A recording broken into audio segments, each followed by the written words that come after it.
Imagine this scenario. You are the princess, okay? And you have just been arranged to marry the bravest, most handsome warrior in the entire kingdom. It is the day of your betrothal celebration, and the moment has come for you and your conventionally attractive, stereotypically perfect future husband to have your first dance together in front of the entire court. Except your conventionally perfect man has already sworn eternal love to another woman over a sacred flame, no less. And when you confronted said other woman, she not only refused to renounce her oath, but attempted to stab you, and then you swore that you would kill her. He does not know this. No, he doesn't. And now you are faced with this first dance where you have to get through this one stupid dance with your stupid future husband and smile and play it off like everything is perfect. Ladies and gentlemen, this is Ballet Man. This is the scenario that takes place in Act 2 of the classic ballet La Bayadere. Yes. And it is intentionally one of the most strained, most awkward dynamics in the entirety of the classical ballet rep. So naturally, we're going to talk you guys through this pas de deux and point out all of the little deets in the artistry and the choreography that really highlight how much of a relationship disaster that this is. This pas de deux is basically like the arranged marriage trope, but in a ballet. Yeah. And so if you are ready to follow along with the drama and the awkwardness and the strain and the tension, then hit the like button, make sure to hype this video,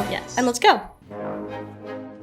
All right, for context, you guys, obviously this pas de deux is in La Bayadere, and La Bayadere was choreographed by Marius Petipa with music by Ludwig Minkus. Iconic duo, created so many ballets together, and La Bayadere is one of the greatest. And this is the grand betrothal scene of our princess, Gamzati, and the warrior, Solar. And both Gamzati and Solar are under a significant amount of strain at this point in the ballet, because obviously Solar does not really love Gamzati, he's in love with Nikia, and Gamzati just had this big fight with Nikia. It was a very tense scene, and so going into this one where now it's a party, and now they have to be pulled together. There are so many companies who do incredible productions of La Bayadere, but one of the greatest and our personal favorite is the Paris opera version, which is the one we're going to be showing you guys today. The principal couple that we are featuring in today's video are Ludmila Paliero and Josua Hofalt. Both of them do a fantastic job of portraying the story and the tension and the drama. So we have a lot of the bridesmaids dancing, sort of a big fanfare leading up to like, oh my god, the future royal couple coming out to dance for us. A small note on this specific production though, this was set after Petipa obviously, but it was set by Rudolf Nureyev, and this was the final ballet that he set before he died. So they like pulled out all the stops for him. They pulled out all the stops for Nureyev. Like if you look at the sets, you look at the costumes, everything is so well done. It's so lavish. Yeah. I think that's like the best way you could say it. Here they come. And again, it's just massive hype because they are the main event. They are. And they're gonna make their grand entrance as such. Of course. What's interesting, I think, about this particular passage, this big entrance here, it really, right off the bat, we see their dynamic together. Yeah, exactly. It's, Gamzati is one of the few female characters who is a primarily Grand Allegro dancer. Grand Allegro, in case you don't know, is the big jumps. While a lot of dancers are a little bit more like footwork based, like you look at Lessel Feed, some of them are more turning. Like if you look at Kitri, for instance, Kitri's a pretty turn heavy role. Gamzati is one of the bigger female roles that requires a lot of Grand Allegro, which I think gives you a lot of impression of power, outgoing, assertive, more flashy personality. And so right now we see her come out of the gate. She's matching him on these jumps. It's not like he's lifting her. No. She's alongside of there, charging down the stage. Exactly. In tandem.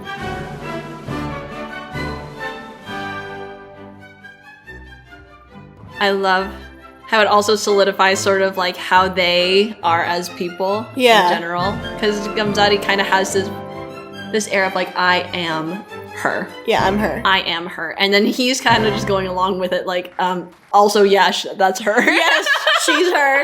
Yeah, because that's her. You need to think about like what Gamzati and Solar's mindsets are going into this pas de deux. Yeah. She has an image to uphold. She can't let any of the court know that she was almost killed by her future husband's secret lover. And no one can know that. Not even him. He's not allowed to know that. She's supposed to sell to the audience and to the court that, listen, we are perfect. We're a perfect couple. Yeah. This is a sound political decision. Exactly. This is amazing and we are perfect and there's nothing wrong. He's desperately conflicted. He's conflicted, obviously, but he also wants to put on a certain amount of composure because his life is on the line. Being held at gunpoint, like, marry the princess. It's all hidden under the smiles. It's hidden under this, like, poise. Yeah, just like, ta-da, we are perfect. Boom. And even these big poses, and you'll see a lot of them as we go throughout the pas de deux. I think there's two categories for pas de deux. One of them's like where it's mostly for them. Yeah, like if you look at Flower Festival, it's very like the two of them interacting. It's the two of them interacting. You look at things like the White Swan pas de deux, the White Swan pas de deux, and like La Fille Garde even is for them. They're just dancing and it's just for each other. And then there's some other ones, like if you look at Don Quixote, it's more for the people. It's more for the audience, and it's more like something that they put together to present to you. This is one of those. This is one of those. And then the thing is, even in like a more outward, extroverted, presenting pas de deux, they'll still acknowledge each other. Yeah, exactly. They'll still look at each other. Most of the time they do. But in this one, they're barely looking at each other. Yeah. They're like, we're here. We're here. And it's like, just do the choreography. Yeah, like just get through. Do your job. Yeah. Don't let them see that you don't actually like me. Yeah, exactly.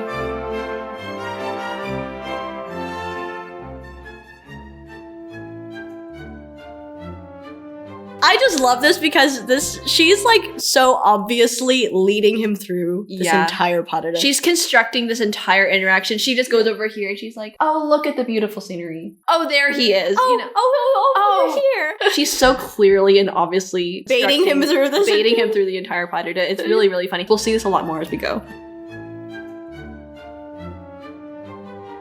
Props to the 4 soloists here because this is really, really difficult choreography.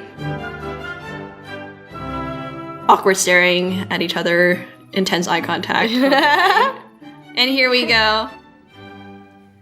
Because it means more if we hold hands. Exactly.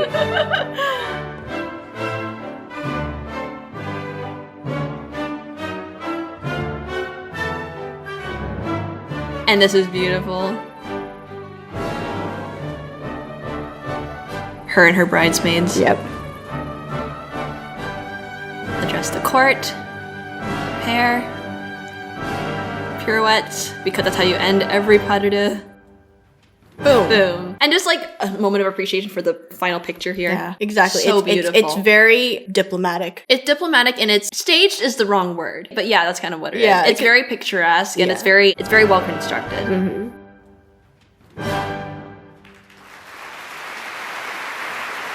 And here we go for the actual bit of the pas de deux. Yeah. The adage. Quiet reset. And even just like the nuance of the way the dancers do it. She walks around and she's like, and now, and he's just walking like, how am I going to get out of this? Yeah, in this big gesture here, calling him. And then you'll see this in ballets anytime she's like, oh yeah, come here. It's like, grandly, come! And he's like, okay. Most of the time, he's a little bit more enthusiastic. In this one, he is not. He's just kind of like, oh, he's dreading this entire thing. Simple piqué arabesque, promenade. This is like epitome of classical ballet. Yep.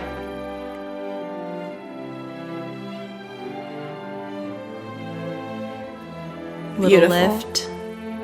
Again, just really trying to sell that picture of we're so perfect. Exactly. Piqué. And lift.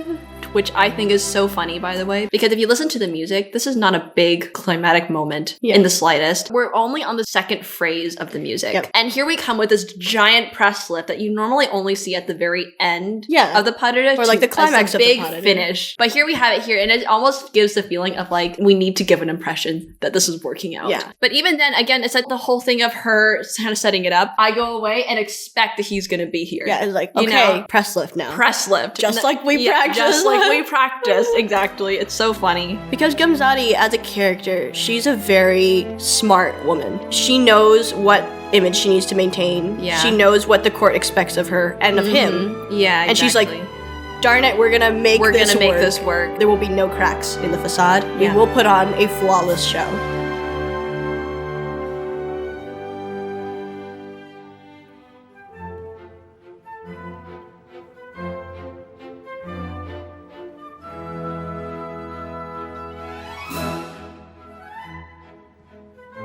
I love this moment because it looks so perfect, right? Yeah. It reminds me of that one bit, you know that scene from Pride and Prejudice where they're like arguing, but they're like inches apart and they're like dancing. And he's like, my life is on the line. But you know I don't like you. Or like that scene from Singing in the Rain when they're in the movie and they like act like they're in love, but they're actually insulting each other. Oh yes, it's such a good scene. But this is kind of like that. It gives that energy for me, this particular scene.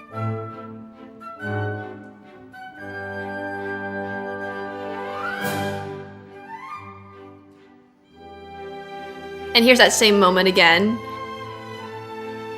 Look at my beautiful kingdom. Everything's so lovely. And he's just like, he does this so well. He's like rethinking it. This is a man who is like questioning his entire life, contrasting with her. Being like, oh, this is the best day of my life ever. Oh, and he's just like deer in the headlights. Yeah, deer in the headlights. Like, just what even happened? It's like he's not even exactly sure. Like everything was a fever dream, and he just woke up, and he's like, "Wait a second, where am I?" Exactly, because it happened so fast. It did happen. He gets summoned to the palace, and is like, "Listen, bro, you're getting married. You're getting married," and he's like, "Married." like that's his entire. That's the whole vibe. He doesn't even know why he's there. Yeah, you know, and he doesn't want to be there. No, not really. Look how beautiful our life could be. Oh. And here she comes.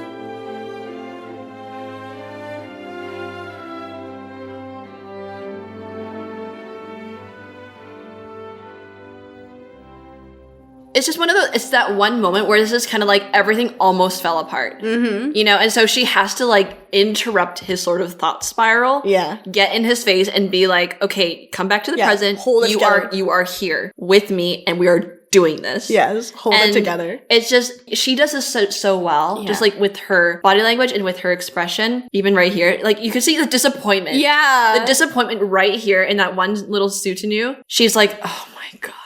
Yeah, exactly. Like, why is this my life? But she can't let the frustration show. Exactly. Which is such a difficult balance, especially for something like ballet. Oh, so hard. Because how are you supposed to portray someone who is pretending to be perfect? But also you have to show that frustration just enough so that the audience can read it. Yeah, exactly. While also the court in the story of the ballet can't read it. Exactly. So it has to be that perfect balance of clearly having something inside, having something outside, but you have to be able to show both to the audience. So it's really, really nuanced. They're both nailing it, you guys. Like this is art. This is art. You can see it's just the little subtle nuances, the eye contact, I know, the slight inclination of the head. I know, it's so perfect. And again, she's backing him into the corner. Yeah, she's like, listen. She's the one who's orchestrating this entire pas de deux. Exactly. Usually in the pas de deux, it's the man that leads. Most of the time, yeah. Most pas de deux, he's offering his hand, he's pulling her, and she's just there for the ride to look beautiful and to enjoy it and whatever. She is the one. She's dragging him through this. She's dragging him, forcing him through this entire pas de deux. Yeah, exactly. Being like, listen, if you're not gonna love me, you at least have to maintain the image. Even in this, like this eye contact here, she's like, listen, get it together. Good. Now love me. And the music immediately gets more romantic. So funny. Piqué. And this is a very iconic position, which most ballet couples use. And it's usually the guy who does it first. And it's this sort of thing that implies, look how beautiful our future will be. Like literally look at any ballet couple. I can almost guarantee the couples will do this. Yeah. Except in this context, it's her. She does this beautiful little turn and she's like, look how pretty our future's gonna look. And he's like, yes, me too. Yeah, yes, our future. Right, our future. Because he doesn't want to be there. And she's just trying to be like, you have to just love me for the bit. For the bit. Just commit to this one act. Yeah. And I won't kill you. And he's like, right, our future. And even this diagonal, she's the one pulling him. Yeah. She is orchestrating this entire thing because she's so committed to making this appear flawless. Exactly. Also, shout out to the bridesmaids. Oh my goodness, the girls in killing green, who have not stopped dancing. They have not had a break. Actually, neither have the guys, really. Yeah, and the guys barely had a break this entire pas de deux. Nope, they just keep dancing.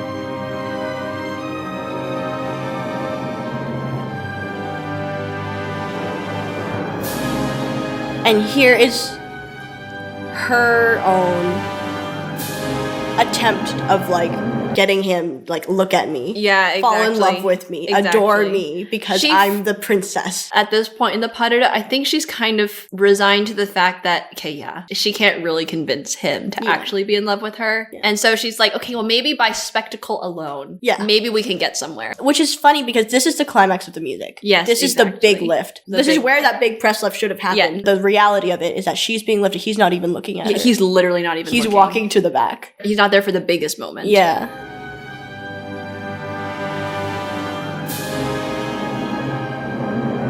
Thank you. Thank you. Oh, you were waiting for me. Oh, babe. Literally comes out his internal monologue in this moment. Yep. It's such an awkward, strained dynamic. Awkward. It's so weird.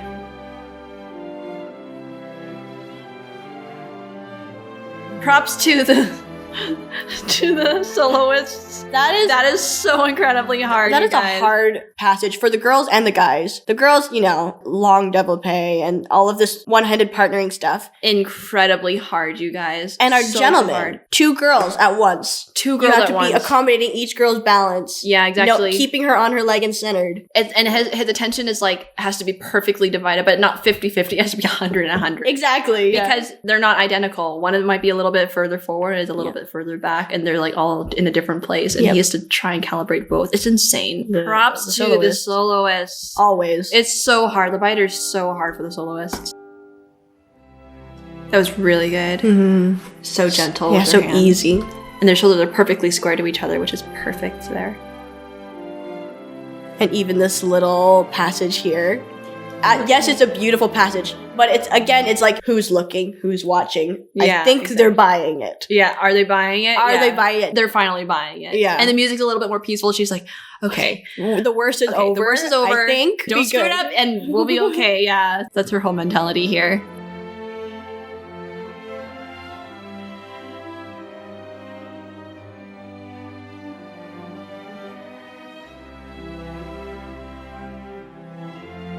I love that turn. Gorgeous turn. Oh my goodness. And flawless. Just into that promenade. Really, really well done.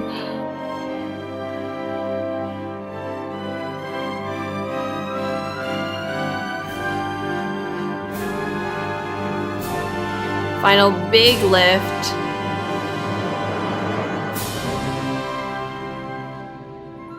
Oh good, he's finally looking at me. Exactly. And we made it through. Yeah. Now do our final pirouette to seal the deal. Yeah.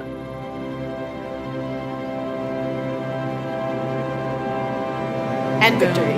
Incredibly done. There we go. And I love the mirroring of that final lift. Yeah. Where she's like, okay, finally, he looked at me. He looked at me. Let's just do that final pirouette and you can almost feel the sigh of relief. Yeah. Like, oh, thank God we're done. We're done. Yeah, like at the end of the Singing in the Rain. And when they end cut, and it's like, yeah. Get away from me. Yeah, no, it's so funny. So good, you guys. Do you see? This is so good. It's so awkward, but it's so funny if you like know what to look for and you kind of know like what kind of strains are going on within this paredo because it's so complicated. Yeah. It's so hard to portray that level of complexity and depth, both like the internal conflict plus the external facade, and also with the choreography in place. The fact that they could bring in those elements, that is mastery. This is incredible. Like on all fronts. Like that's incredibly, incredibly well done. Where do you find a paredo where it's like an arranged so marriage strained and that unrequited and fake? It's so fake. Just from a choreography standpoint as well. Yeah, like, no, it's so good. There's so much to like lean into, and symbolism and the way that these things get mirrored. Gamzati is a girl boss. Yeah, gaslight, gatekeep, girl boss. Masterful work. Incredible work.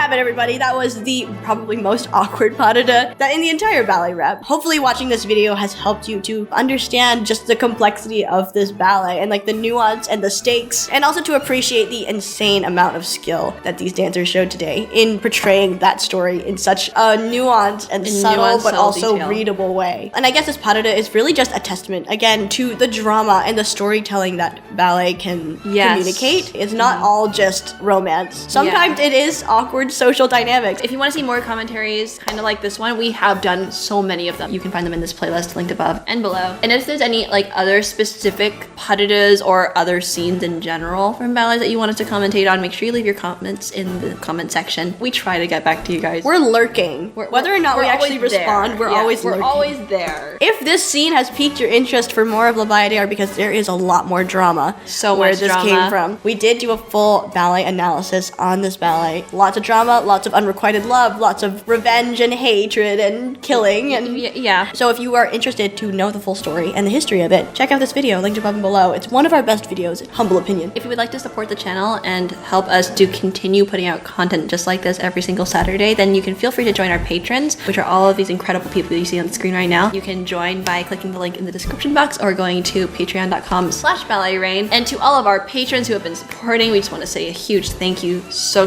much for all of your support. It really means the world to us and the team, and we just want to say a huge thank you from the bottom of our hearts. And anyways, I think that is all from us for now. This is Ballet Rain signing off until the next video. Bye!